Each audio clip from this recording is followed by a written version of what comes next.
Hello ladies and gentlemen, and welcome to another episode of Playing World of Tanks. I'm AJ, and today we'll be looking at a game that I had in my T62a, which is the Russian Tier 10 medium tank. And between the T62a and the Object 140, I do love my T62a, and I've said this before in many videos.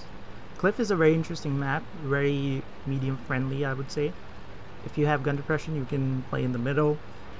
You should have good camouflage and good map awareness as well, because there can be tanks sitting in the back who can take a pot shot at you. If you're a really fast medium tank, you can always go around the donut and play the game over there.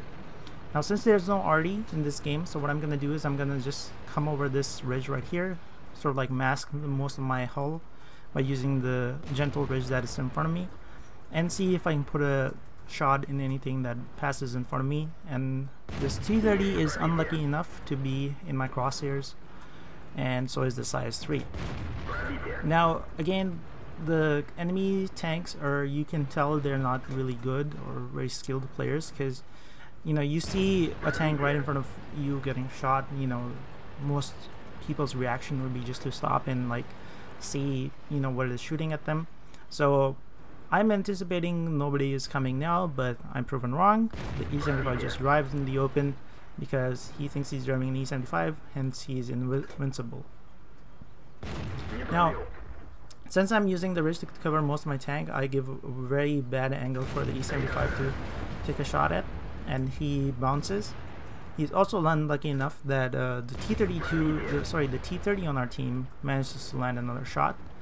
And before he can get into cover, I track him one last time with the T49 to take him out. Now, don't be like that guy.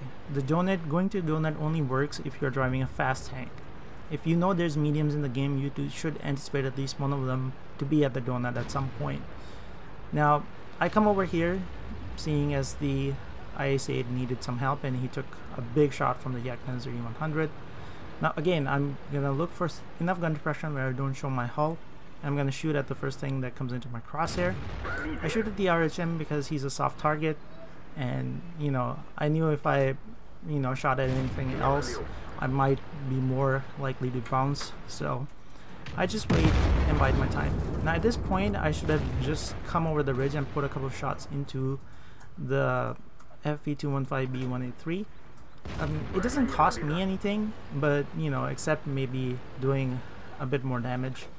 Now I see the 183 is actually looking in my direction. Even though I'm more or less hull down, if he's firing HE rounds, I'll still take some damage, so I don't want to do that. So I just stick around here, wait for my time, and hopefully something distracts the FV, and I manage to land some of my shots.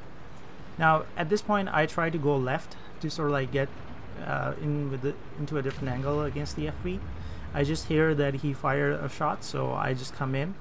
There's no need for subtlety now, and I managed to land my first shot. I try to track him with my second, which I'm successful.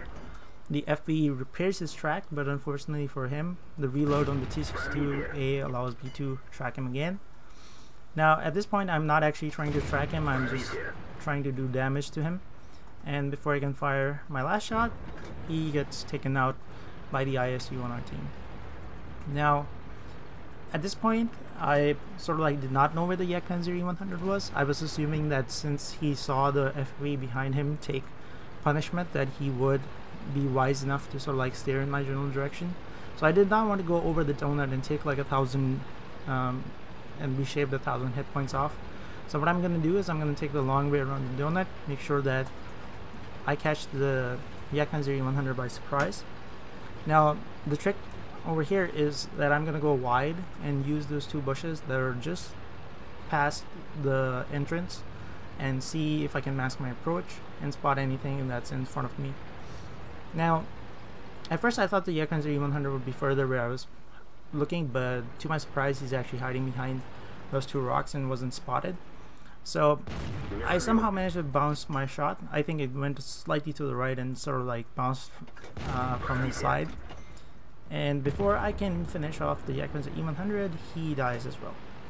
Now the RHM in base is actually spotted, so I take a speculative shot where I thought he was, but I don't want to hang around because the RHM is pretty low health, and I didn't think I would get much of, you know, damage onto him.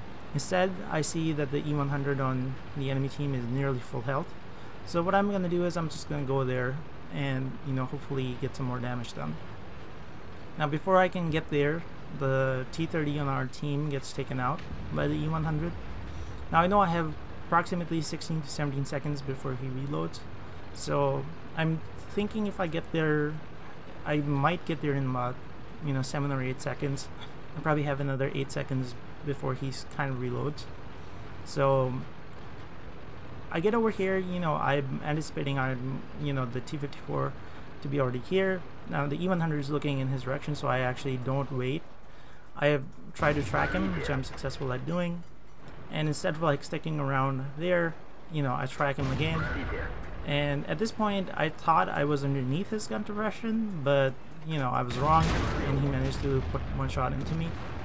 Now I load the last round and take him out. Now here's the end result from my game. I got the Ace tanker for the T62a, a bunch of other medals and Confederate. Now if you look at the team score sorted by damage, I managed to do 4,890 damage in that game. If we look at the hits that we made, we spotted a fair bunch of tanks, you know, did significant damage to really high tier tanks.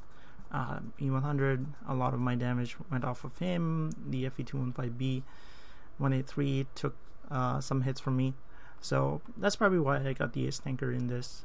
Plus, if we go to detailed report, you'll see that I managed to do 3,814 assisted damage, and that equals it out to about 1,900 experience in the T62a.